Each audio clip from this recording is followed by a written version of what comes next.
ગારો ગારો ગારો પાણી ભર્યા, કોઈ ધ્યાન નથી આપતો. અમે રજૂઆત કરીને થાકી ગયા. બાયપાસ કરીને રસ્તા મંદિરની વચ્ચેથી નીકળે છે, જે મેઇન રસ્તા છે એ તો બંધ થઈ ગયા છે, હાલવાનો કોઈ જગ્યા જ નથી. શું કહેશો, કેટલા સમયથી પરિસ્થિતિ છે અને આ પરિસ્થિતિનો નિવેડો આવે એના માટે અહીંના રહેવાસીઓ શું પ્રયત્ન કર્યા?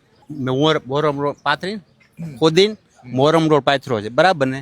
તો ખૂણા પર જ પાણી લીક થાય, પાણીની લાઈન તૂટી ગઈ છે. 8 દિવસથી થઈ ગયા, હજી કાંઈ કોઈ રિપેર કરવા નથી આવ્યા.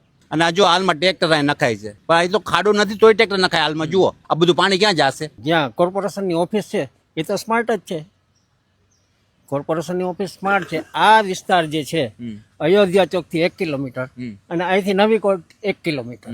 હવે રસ્તાની તો આ અમારી માંગણી ઘણા ટાઈમથી હતી, પરંતુ અત્યારે ચોમાસામાં જ કરવાનો થયો આ લોકોને, કે જેનો કોઈ ઉપયોગ જ નથી. જોઈ શકો છો તમે, બરાબર છે. અચ્છા, નથી સફાઈ કામદાર, નથી લાઇટ પૂરતી, સ્ટ્રીટ લાઇટ હોય છે એ પૂરતી નથી. આ દાદારી હજુ આમનો જ દાખલો, હમણાં આ ગારામાં જ પડ્યા, બરાબર છે. આ વોર્ડના કોર્પોરેટર છે નરેન્દ્રસિંહ, છતાં આ વિસ્તારની હાલત આવી છે.